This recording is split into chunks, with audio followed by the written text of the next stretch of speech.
तो फिल्म तो स्टार्ट होती है और हम जून नाम के एक लड़की से मिलते हैं जो कि एक सोशल वर्कर है।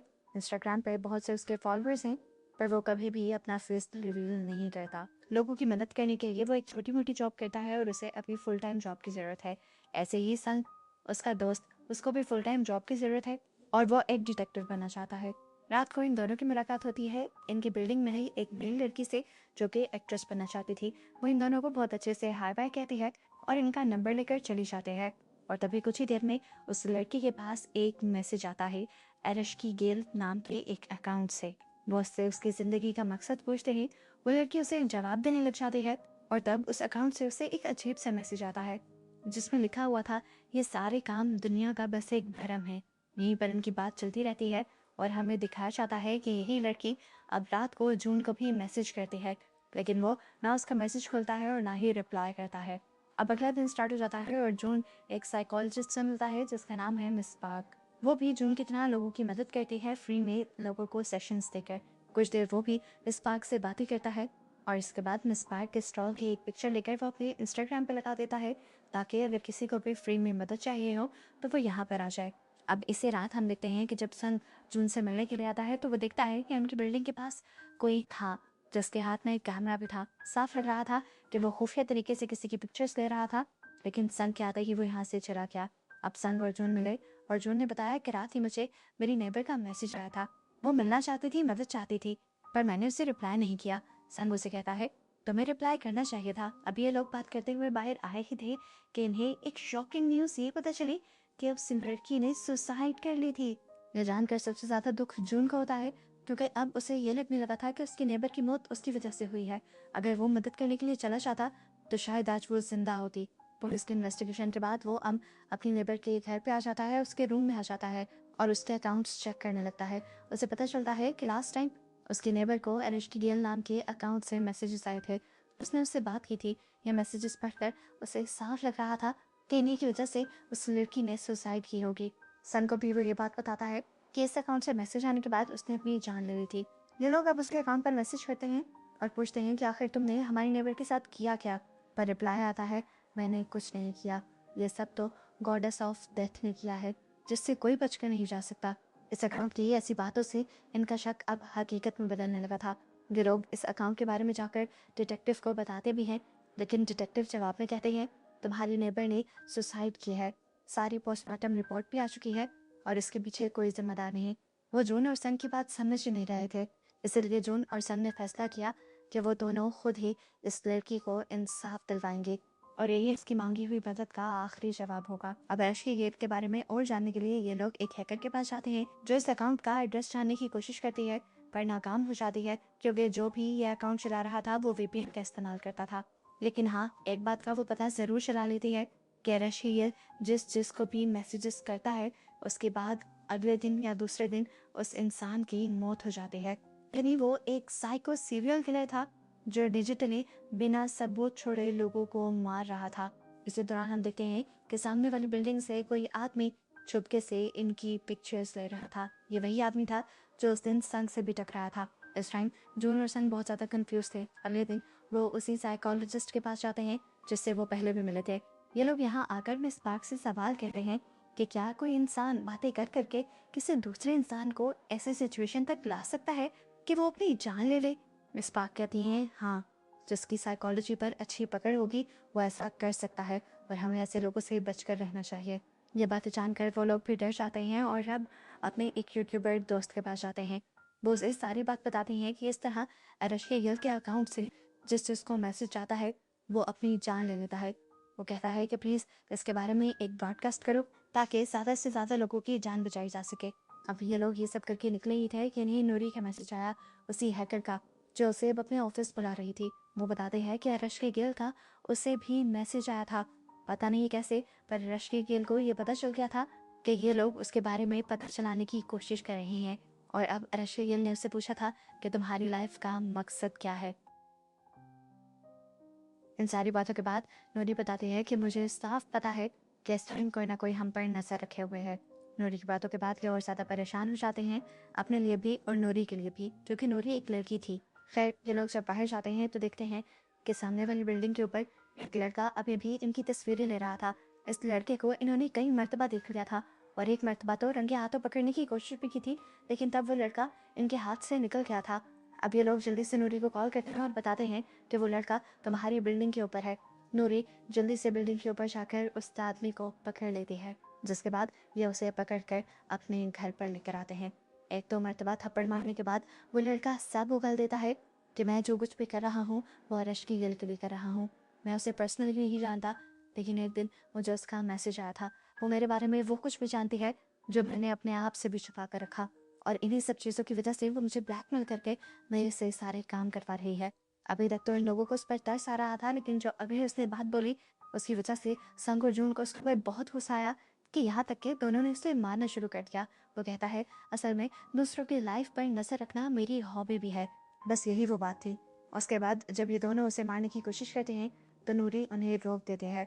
इस आदमी की कहानी जानने के बाद ये लोग जान गए थे कि अरेस्ट की खेल को ये लोग जितना सिंपल समझ रहे थे उतना सिंपल यहाँ पर सब कुछ था नहीं। वो एक बहुत बड़ा गेमर था।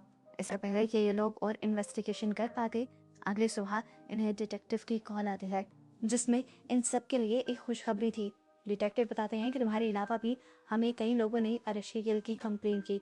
हमने फ़ौरन इन्वेस्टिगेशन शुरू कर दी और जब हमें उसके घर का पता चला तो हम उसके घर उसे पकड़ने के लिए गए, लेकिन उससे पहले कि हम उसे पकड़ पाते हमने देखा कि वो पहले से ही सुसाइड कर चुका था। ये सुनकर जून की सांस में सांस आती है और अब डिटेक्टिव उससे कहते हैं तुम्हें भी परेशान होने की और ज़्यादा ज़रूरत नहीं। अब बस ये अपने अंदर का डिटेक्टिव बंद करो और जाओ जाकर कोई काम धंधा ढूंढो। यही बात वो जाकर रात में अपने दोस्तों को बताता है, यानी सन को और नूरी को। लेकिन नूरी कहते हैं मुझे इस बात पर बिलीव नहीं, मैं नहीं मानती कि इतना बड़ा किलर इतनी आसानी से अपनी जान ले ले। नूरी की ये सारी सोच सही भी निकलती है। रात में जब नूरी सो रही होती है तो दोबारा उसे रश्क गिल के अकाउंट से एक मैसेज आता है और हमें अब समुंदर के पास खड़े हुए रश्क गिल को भी दिखाया जाता है। इस टाइम उसकी शक्ल तो हमें नहीं दिखाई गई, लेकिन हाँ ये ज़रूर दिखा दिया गया कि वो जिंदा ही था। यहीं दूसरी तरफ जंग का वो यूट्यूबर दोस्त जंग को कॉल करता है और बताता है कि रश्क गिल अब सब लोगों के सामने आ गया है और उसने एक बहुत बड़ी ब्रॉडकास्ट करने का फैसला किया है जिससे हज़ारों बच्चे ज्वाइन करने वाले हैं। ये बात सुनकर जून और संग को पता चल गया था कि अब अरशील एक ही साथ कई हजार बच्चों को अपना निशाना बनाने वाला है। वो फौरन इस बारे में नूरी को बताना चाहते थे, क्योंकि नूरी ही वो थी जो हैकिंग करके इन सारी चीज़ों को रोक सकती थी। पर जैसे ही संग उसे कॉल करता है तो नूरी बहुत ही अजीब सी आवाज़ में उसे कहती है अब मैं इस पर कोई काम नहीं करना चाहती। उसकी आवाज़ में अजीब दर्द था जो संग ने महसूस कर लिया था। संग को लगा कि कुछ गड़बड़ है, इसलिए वो फौरन जून को लेकर वहाँ पर गया और जाकर क्या देखा कि नूरी ने सुसाइड करने की कोशिश की थी। वो तो ये लोग ठीक वक्त पर पहुंच गए और एम्बुलेंस को बुलाने का इन्हें मौका मिल गया, पर जान उसकी अभी भी खतरे में थी। इसके बाद ये लोग अपने यूट्यूबर फ्रेंड के पास आते हैं और उसका यूट्यूब प्लेटफॉर्म को इस्तेमाल करते हुए एक और ब्रॉडकास्ट करते हैं और यहाँ लाइव एरेस्ट्री गिल को चैलेंज करते हैं। चैलेंज करने वाला इस टाइम संग था और उसके चैलेंज के जवाब में एरेस्ट्री गिल जो उसे जवाब देता है उससे संग खुद हैरान हो जाता है। उससे संग के बारे में भी बहुत सी ऐसी बातें पता थी जो संग ने आज तक किसी को भी नहीं बताई थी, और बस ये देखना था कि संग शॉक रह गया और आगे कुछ न कर पाया। अरशकी गिल अब संग को बिल्कुल अपने कंट्रोल में कर चुका था। वो उसे एक तरह से कह लें कि हिप्नोटाइज कर चुका था। जून भी जो ये लाइव ब्रॉडकास्ट देख रहा था, सन की और अरशकी गिल की चैट देखकर वो फौरन संग के पास आ जाता है और देखता है कि संग बहुत बुरी हालत में है और अपने आप को मारने वाला है, लेकिन वो उसे होश में लाकर उसे रेस्क्यू गिल के हिप्नोटाइजेशन से आज़ाद करवाकर उसकी जान को बचा लेता है और उसके बाद वो नूरी से मिलने के लिए आता है। नूरी उसे बताती है कि जब मैं रेस्क्यू गिल से बात कर रही थी तो मुझे ऐसे लगा कि जैसे किसी ने मेरी ज़िंदगी को कंट्रोल में ले लिया हो। उसने मेरी सोच को इतना नेगेटिव कर दिया था कि मुझे अपनी ज़िंदगी में किसी भी चीज़ का कोई मकसद नज़र नहीं आया और मैं सुसाइड करने पर मजबूर हो गई। नूरी आज भी मेंटली इन सारी चीज़ों से निकल नहीं पाई थी और अब वो इस चीज़ पर और काम भी नहीं करना चाहती थी, लेकिन वो जून की मदद करना चाहती थी और बाकी सब लोगों की जान तो बचाना चाहती ही थी। वो उसे एक नलत देती है और कहती है कि ये नलत तुम्हारी मदद करेगा रेस्क्यू तक पहुंचने के लिए। इसे नलत को लेकर जब वो घर जा ही रहा होता है तो उसे महसूस होता है कि उसके पीछे बहुत सारे लोग लगे हुए हैं। वो समझ गया था कि ये रेस्क्यू के लोग हैं जो उसे मारना चाहते हैं। इनसे बस जब वो भाग रहा होता है तो उसके सामने डिटेक्टिव को आ जाते हैं। वो डिटेक्टिव को सब कुछ बताता है कि किस तरह बहुत से लोग उसका पीछा कर रहे हैं उसे पकड़ने के लिए, नुकसान पहुंचाने के लिए। लेकिन यहाँ उसकी बातें सुनने के बाद डिटेक्टिव को खुद ही अपनी जेब से गन निकाल कर उसे गन पॉइंट पे ले लेते हैं और फिर उसे किडनैप कर एक अजीब सी जगह में ले आते हैं। और यहाँ रिवील होता है कि असल में डिटेक्टिव को भी एलेशी गेल की ब्लैकमेलिंग का शिकार हो चुके थे। और जब उन्होंने ये खबर फैलाई कि एलेशी गेल मारा जा चुका है, तब वो जून को बस वार्न करना चाह रहे थे कि वो एलेशी गेल के खिलाफ अपनी ये डिटेक्टिवनेस छोड़ दे। लेकिन जून ने जब ये पूछताछ और सर्च बंद नहीं की, तभी उन्हें जाकर ये कदम उठाना पड़ा। एलेशी गेल को डिटेक्टिव के बारे में भी बहुत सी चीज़ें पता थी, जिससे उनका करियर भी तबाह हो सकता था। इसलिए वो मजबूरन एलेशी गेल की मदद कर रहे थे। पता चलता है कि अभी तक डिटेक्टिव को भी नहीं पता था कि एलेशी गेल कौन है, लेकिन असल में जून जान गया था कि एलेशी गेल असल में है कौन। नूरी ने जो उसे इन्वेल्व दिए थे, उसमें एलेशी गेल की असल आइडेंटिटी थी, और वो कोई और नहीं बल्कि मिस पाक ही थी, जो हमेशा जून से एक मसीहा बनकर मिल रही थी। इससे पहले कि जून उससे कोई सवाल करता, मिस पाक खुद ही बोलना शुरू करते हैं और कहते हैं, याद है आज से 3 साल पहले तुमने एक रेस्टोरेंट के बारे में गलत फीडबैक दिया था। एक रेस्टोरेंट का खाना तुम्हें ख़राब लगा था, और फिर तुम्हें पता है इसके नतीजे में क्या हुआ था? हज़ारों लोग तुम्हें फॉलो करते थे।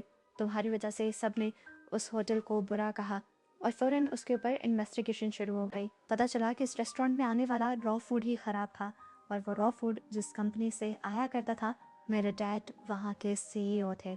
उस कंपनी के बारे में फिर लोगों ने बहुत ज़्यादा ख़राब बातें बनाई। वो कंपनी बंद हो गई और मेरे डैड ने सुसाइड कर ली, और वो सब सिर्फ और सिर्फ तुम्हारी वजह से हुआ था। वो कहती है, उस दिन जिस दिन मेरे डैड मरे थे, उसी दिन मैंने ठान लिया था कि मैं तुमसे अपना बदला लूँगी। लेकिन मैं तुम्हें जान से मारना नहीं चाहती थी। मैं चाहती थी कि तुम तड़प तड़प कर मरो। इसीलिए मैंने तुम्हारे इर्द गिर्द का माहौल ऐसा बना दिया कि तुम्हें कुछ अच्छा लगे ही ना। तुम चारों तरफ देखो तो तुम्हें मौत की खबरें मिले, और इस सब के लिए मैंने एक एलेशी गेल नाम से अकाउंट बनाया। तुम्हारे आसपास के लोगों के लिए। मैं तुम्हारे आसपास के लोग, तुम्हारे दोस्तों से उस अकाउंट से बातें करने लगी।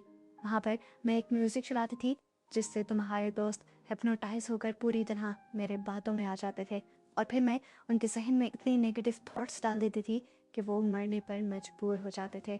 और सिर्फ एक इंसान से बदला लेने के लिए उस साइको ने इतने सारे लोगों की जान ले ली। अब जो मुझसे सवाल करता है कि तुमने मुझसे बदला लेने के लिए कितने मासूमों की जान ले ली, और तुम्हें क्या लगता है ये सब कर कर तुम्हें इंसाफ मिल गया? वो कहती है, पता नहीं, लेकिन देखो तुमने मुझे एक इंसान से एक मॉन्स्टर बना दिया, और मैंने कितने मासूम लोगों की जान ले ली। ये सुनकर जून अपना सिर झुका लेता है और फिर उससे उसके किए की माफ़ी मांगता है। वो कहता है, मुझे नहीं पता था कि तुम्हारे डैड मेरे एक छोटे से कदम की वजह से इतना बड़ा कदम उठा लेंगे, अपनी जान ही ले लेंगे। अगर मुझे पता होता तो मैं ऐसा कभी ना करता। मैंने तो जो किया था वो सभी लोगों की भलाई सोच कर किया था। मुझे लगा था कि कंपनी अपना म्यार ठीक कर लेगी और सब कुछ ठीक हो जाएगा, पर यहाँ तो सब उलट हो गया। जो मुझसे कहता है, अब तो जो हो गया सो हो गया, तो मुझे मार दो और ये सब कुछ ख़त्म कर दो। फिर मिसबा कहते हैं, अभी नहीं। और यहाँ पर किसी को मैसेज करती है और जो उनको बताती है कि अब तुम्हारे दोस्त सन की भी जान खतरे में है। दूसरी तरफ दिखाया जाता है कि सन को मारने के लिए बहुत सारे लोग वहाँ पहुँच जाते हैं। वो सन को मार मार कर जख्मी भी कर देते हैं, लेकिन इससे पहले कि वो उसकी जान ले लेते, नूरी यहाँ पर आकर उसकी जान बचा लेती है। और यहाँ हमें पता चलता है कि वो एक हैकर होने के साथ साथ बहुत अच्छी फाइटर भी थी। जबकि दूसरी तरफ एलेशी गेल यानी मिस पार्क दोबारा से एक ब्रॉडकास्ट करने वाली थी, जिसके जरिए वो अभी भी बहुत से लोगों को मारने का प्लान कर रही थी। लेकिन यहाँ जून आकर उसे रोकता है और कहता है, ऐसा मत करो। लेकिन वो रुकती नहीं। तब जून कहता है, तुम जो मर्जी करती रहो, लेकिन लेकिन अब तुम्हारी ये ब्रॉडकास्ट कोई ज्वाइन नहीं करेगा, क्योंकि इस टाइम मेरी शर्ट के बटन में एक स्पाई कैम लगा हुआ था, जिससे तुमने जो कुछ भी कहा वो लाइव स्ट्रीम के जरिए सभी लोगों को पता चल गया है। तुम्हारी हकीकत अब खुल चुकी है।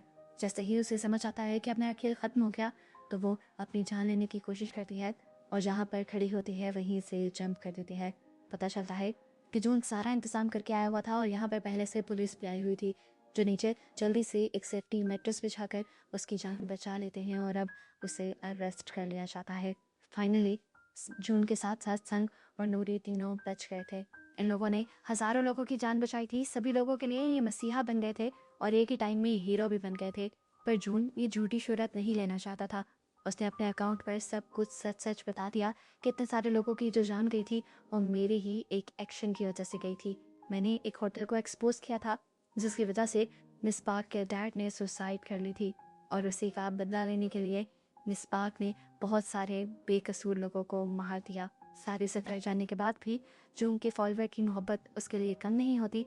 जून अभी भी उसके फॉलोअर्स के लिए हीरो ही रहता है और वो उन सब की मदद भी करता रहता है। और ऐसे ही बस उन्हें लाइफ में आगे बढ़ता हुआ दिखाते हुए ये मूवी यहाँ ख़त्म हो जाती है।